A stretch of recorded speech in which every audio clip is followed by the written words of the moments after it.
Welcome to the Unfuck Your Fitness podcast. I am your host, Christy Castillo, and I'm here to give you real talk and cut the BS so you can actually enjoy building a body you love.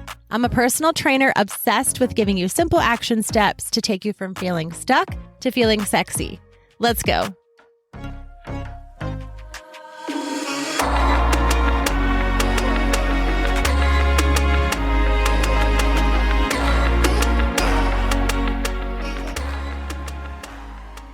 Hey guys, what's up? Welcome to today's episode. I'm super excited to talk to you in today's episode because I had a birthday since we've last talked. I turned 41 and it was right around that day, maybe actually on my birthday, that I thought it would be really cool to jump on and talk to my ladies about the year of 40. 40 was a big year for me. I know that turning 40 is kind of a big year, I think, for every woman. It's like, for some reason, this milestone that's like the big 4-0.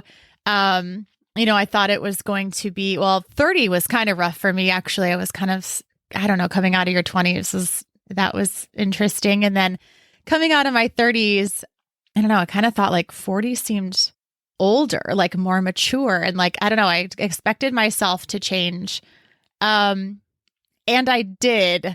40 was a doozy, but I learned so many things and I want to share some of them with you today. So I'm excited to just kind of chat with you, tell you about some of the things that I've learned along, my health and fitness and just in life. And yeah, just to kind of fill you in on things and kind of like show you where my head's at. I'm really excited. So yeah, May 28th is my birthday. I turned 41 and the number 40 was, like I said, it was one of those things like, wow, I'm 40. Like that seemed like a big deal. And now that I am 41, it's like, I feel like I'm in my 40s now. Like I know it's just 41. It's not that big of a deal, but it's like, it's like now I'm in my 40s, right? So that was a really strange feeling, but it was also a really good feeling. I feel like with every year I get wiser and learn so much and feel more confident in myself and who I am. And I'm loving that. So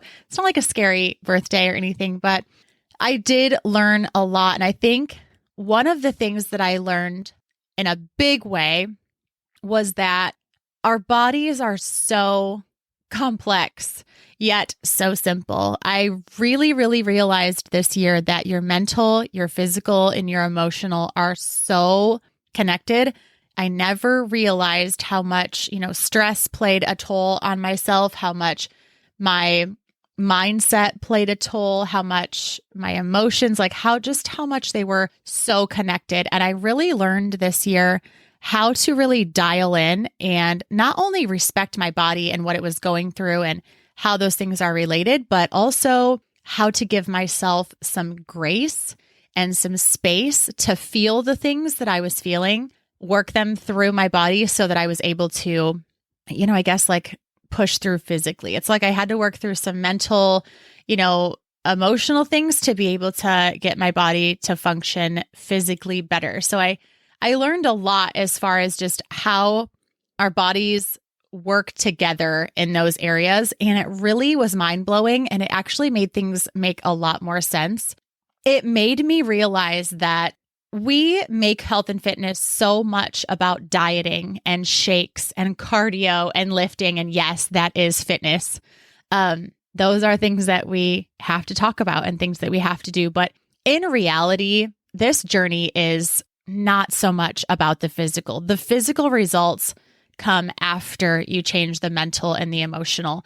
And I think that for me this year, physically, I changed a lot because I changed mentally and emotionally a lot. And that was just something that I found in coaching my ladies as well, was that the more we focused on their emotional well-being and their digestion and just giving themselves some grace and really teaching them how your body works, the less it became about what they ate and what kind of workouts they did and how often they worked out. It was like once they were happier mentally and emotionally, they were more than willing to put in the work physically, and their body just adapted so well to those changes. So one thing that I learned last year was that this is so much easier than we're making it out to be. Like, it does not need to be about the diets and the shakes and the cardio and the lifting. And it does not need to be so much about the physical, actually. When I make it so much about the physical, the workouts and the meal prep and what I'm eating, like, it makes it no fun and I won't even do it. So that was, I think, the biggest takeaway from last year is that your entire well-being matters, not just your workouts and what you're eating.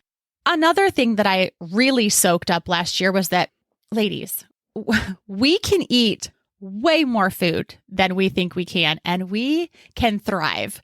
And this was honestly a bummer to learn at the age of 40. Like, I would have liked to have known this about 25, like so many wasted years that I could have been enjoying Oreos way more. And I thought they were bad for me, or I thought I needed to limit things. And it's just, that was something that it was a big takeaway for me, is that we need fuel. And I talk about this all the time. Like, we need to fuel our bodies. I see so many women, and myself included, thinking that we need to eat 1,200 calories and we need to eat less and we need to cut out food groups. And gosh dang it, like, we just don't. Like, we are human beings. We need to be having a human experience. That includes going to things with our friends, eating food, having fun. And it was so freeing, that part of this journey, where I just gave myself so much more freedom with food, and my body responded so well. Did I gain a few pounds? Yeah. Was it muscle because I lift weights and I know how to do that and I follow a plan? Yeah. Did my body change in the way that I wanted it to? Absolutely. Like, I did it all correctly. But the thing is that I could have been doing it this way the entire time, instead of restricting food and thinking that I had to eat, paleo or clean or whatever. That's not what it's about. And so that was another thing. I could eat way more food and thrive and be so happy. And I learned that at 40, which is good. Another thing along those lines is that I used to obsess about my macros, and I used to obsess about eating out of containers and just eating in food in general. I guess I used to obsess about, but hitting my macros every single day, I learned, and I teach my ladies, that I do not need to hit my macros every single day. Technically, my body doesn't even know what day it is. It doesn't know that, 12 a.m. to 12 p.m. or 12 a.m. to 12 a.m., a 24-hour period, however you want to look at it. Your body has no idea what day it is, no idea what time it is. It's about the average. It's about input, output. And I missed out on so many experiences and so much fun and just so much freedom and flexibility because I wanted to track my macros once I figured out how to track macros. And I wanted things to be perfectly, and I wanted to put it perfectly in the app and make it all go together so well and just do a perfect job. And now I know that perfection is not required. My body doesn't know what's going on. It's just reacting to what I'm giving it. And so once I started to realize that I could loosen up a little bit, I didn't have to be absolutely perfect. Like, a round number is good enough. I think the biggest key there is perfect. I did not have to be perfect. And once I learned this, I was so seamlessly able to, tell my ladies, for example, like an example of this, I guess, as far as tracking, I used to be like so obsessed with tracking things perfectly and like making recipes in MyFitnessPal and like logging every single ingredient. And then one day I realized, like, if I'm going to track chili, right? I'm having chili for dinner and I'm going to like make a recipe and put in all the ingredients that I just put in the chili. Like, why don't I just search chili in the search bar and use Panera Bread chili or Wendy's chili? I mean, chili is chili on average. So why don't I just like make things so much more simple for myself and like just take the easy way out on a couple things, right? And so I think it was just those moments of like, I can have a cookie and I can log it and I can just type in cookie and, track the Subway cookie. One of my clients actually taught me that. But like, just not being so perfect, not being so rigid, giving myself some freedom. I mean, food is food. Carbs are carbs, like, overall. And that's the kind of experience that I realized I wanted to have. I don't want to have this rigid experience. I want to just do things a little bit looser and see how my body responds. And that's exactly what I did. And my body responded so well. And I think also just freedom, having that freedom and flexibility was huge this year. I will say I was also thrown into, just some life things, I think, coming off pandemic. And we were all probably thrown into some life things and things that were unpredictable and out of my control. And so I had to kind of, learn myself a lot better. And I had to give myself some grace. And I had to figure out things that maybe triggered me or that I needed to be better at. And a lot of this, yes, was life situations, but it can so easily be translated into health and fitness, because what we're learning throughout life can definitely be translated into health and fitness. It all kind of goes together.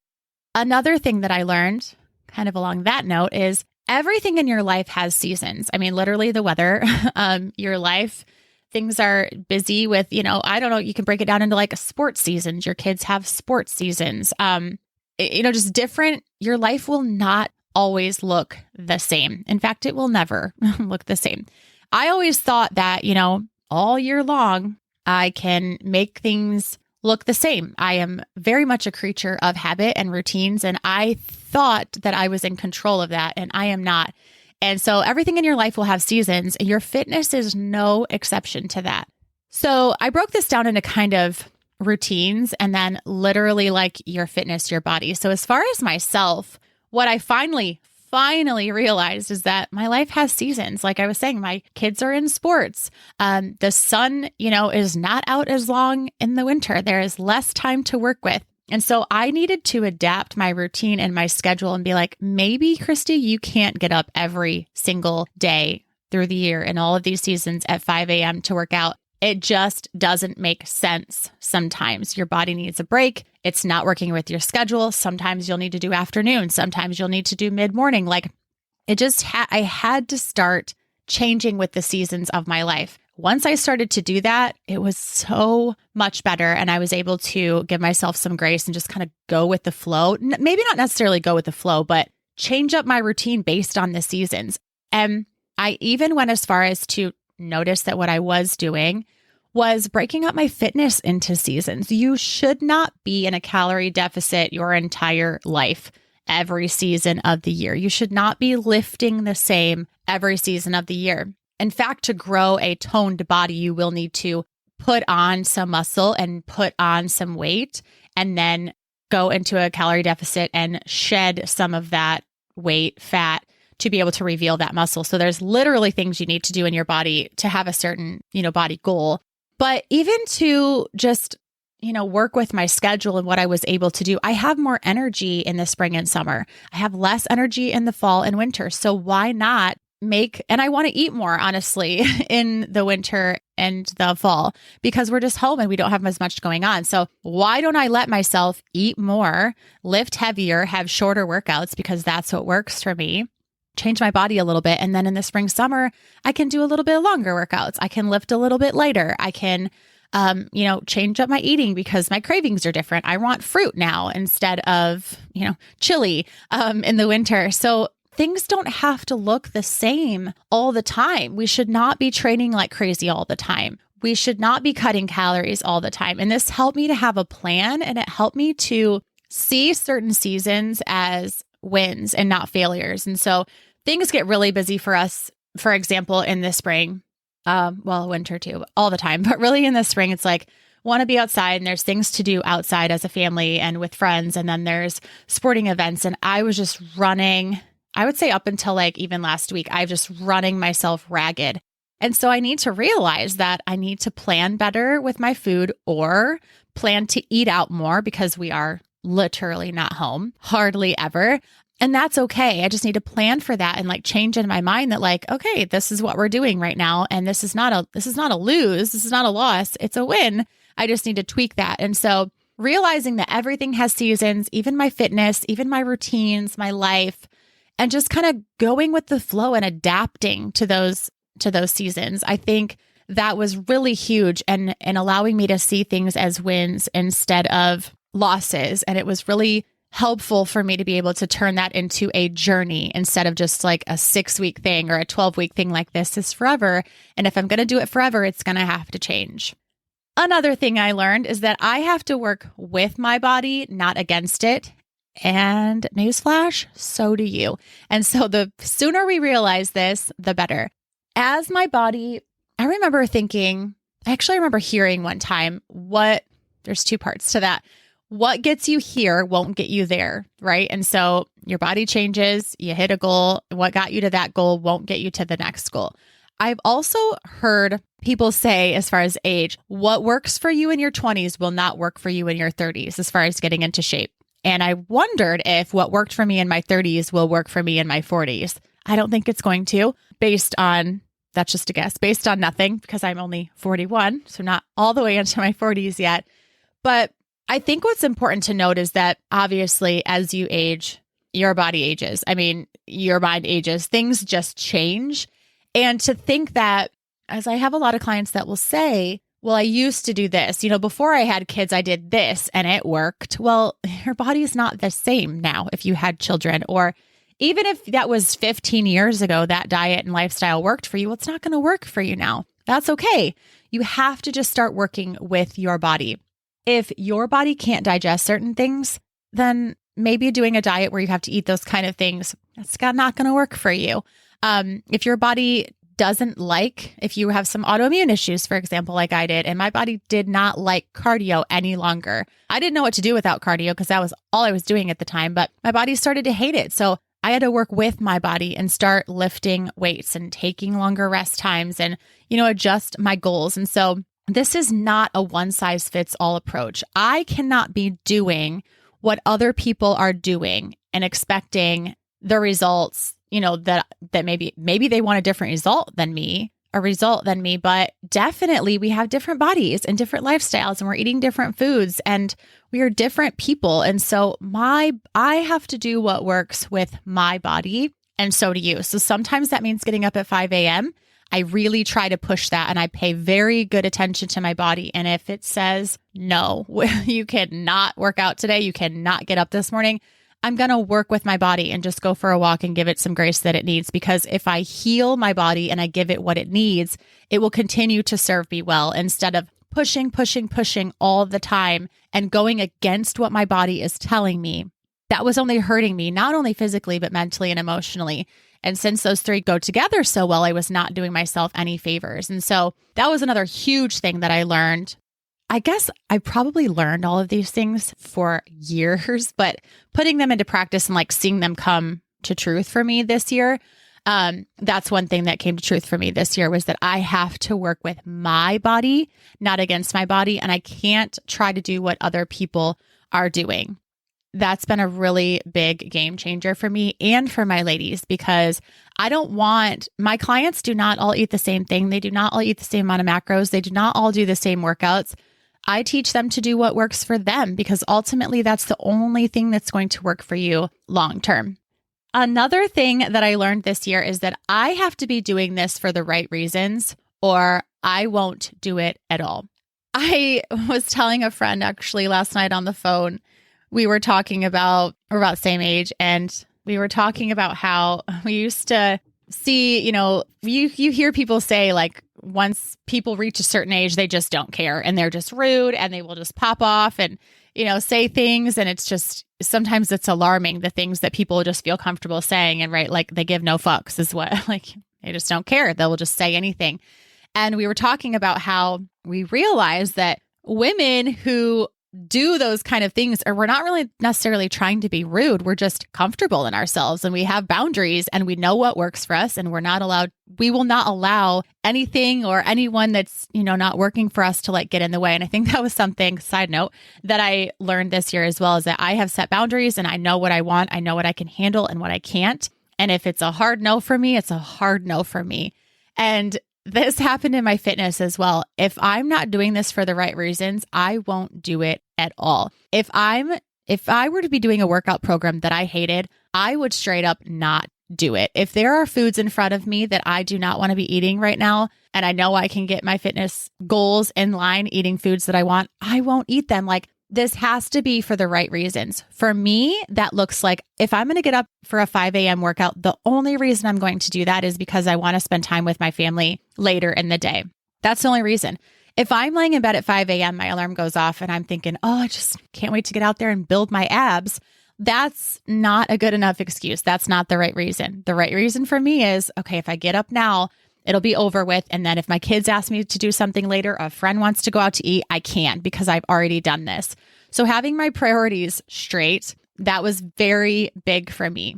Used to be, I was try to, meal prep my way through this and think that the reason that I'm doing this, was all physical. And so I had to meal prep and I had to follow a plan. And it wasn't actually about the prepping and the planning and the workouts. It was about why. Like, what do I want to feel like? What do I want to be doing in the gym, in my garage that is fun and that helps me to have a good time, but also see results? And those are the right reasons. I have found that, especially lately, if I make it physical, it will not get done. I can talk myself out of a workout as a personal trainer. Mind you, this is my job.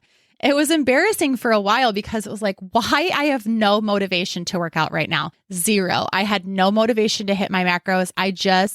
It was not appealing to me. And I would do it because it was habitual and I knew that I needed to do that. But my mental game was just off. And once I realized that I was doing it for the wrong reasons, I was trying to get into the gym and get a workout in just because I had physical goals. And just because, I wanted to look a certain way physically and I wasn't seeing results, it couldn't be about that for me. I had to make it more about the three things I mentioned earlier. I know if I get to the gym, I will feel good mentally and emotionally. I will be better able to show up for my husband, for my children, for my family, for my friends, for my clients. I'm just a better person when I work out, and I have to get those reasons in check, or that's what I learned about myself this year. I will not do it. I am not in the place to put up with BS. Even from myself, I could not BS my way through it and lie to myself. And, I couldn't incentivize myself. I couldn't discipline myself. It was just a straight up no. I'm not working out today. I don't want to. I don't care if I look good. I don't care if I feel good. And then it was like, Christy, that's not why you're working out. That's not at the heart of this. That's not why you're doing this. And so I really had to get my priorities in check because mentally and physically I was off for a while. And so I had to just kind of get my emotions back, get myself into a better place and really come back to the basis of, why I wanted to do this. And that leads me into my last little section here. Fitness has to be a sidebar in my life. And for a long time, fitness was the focus. And it might be like this for you too. And maybe you don't realize it, but if you are going your entire day thinking about what you are eating, what you are drinking, what you are doing for your workouts, when you're going to the gym, how am I looking? You're obsessing over your body, your clothes, yourself. Like I said, your workouts, your food. If that is the focus in your life, you're doing this wrong. Life is less about how we look and it's more about how we feel. And I learned this year that life is less about what we do and more about who we do those things with. When I sat back and took a look at how am I feeling? Who is in my life? What am I doing? And why am I doing these things? What are my programs look like? How am I coaching my ladies? What am I teaching them? What are they learning? How are they feeling? Because what I'm doing is ultimately reflecting on my clients and my family. And so I realized that, fitness is absolutely something that I love, but it cannot consume me. And I don't want it to consume me. I want it to be a sidebar and I want it to be something that I freaking enjoy and that makes me feel good and look good. But I want it to be a sidebar and not a main focus. And I think once I got those priorities in place, it really, really helped me to see these other things so naturally. And once I got those other things in place, it also helped me to be able to see the physical results that I wanted, because when I was happier, my emotional state was better, my nervous system was regulated, my digestion was better, which means ultimately I'm going to feel better, look better, perform better in the gym. And so it all started to come hand in hand. And so ultimately what I learned is that this journey, in my 40th year of life, I realized that this journey is ultimately about me. My journey is ultimately about me. And your journey is ultimately about you. And taking care of yourself from the inside out is most important. And when you do that, everything else falls into place. Everything else gets to be so simple. And I think that was my biggest takeaway from when I reflected on year 40. That was my biggest takeaway. So, friends, I hope that you enjoyed this episode. I hope you had some takeaways. I hope you enjoyed listening to all the things that I learned. Okay, not all the things. Some of the things that I learned in my year 40 of life here on earth on this journey. And I appreciate you listening. And as usual, if you know someone who would benefit from learning these things as well, please share this episode on social media, tag me, send it to a friend. I would absolutely love if you shared me with your loved ones. And I will talk to you next week. Thanks for listening to today's show. Go ahead and leave a rating and a review. And of course, follow the podcast so you don't miss out on any future episodes. And I would love it so much if you came to connect with me over on Instagram at Christy Castillo Fit. I will see you next time.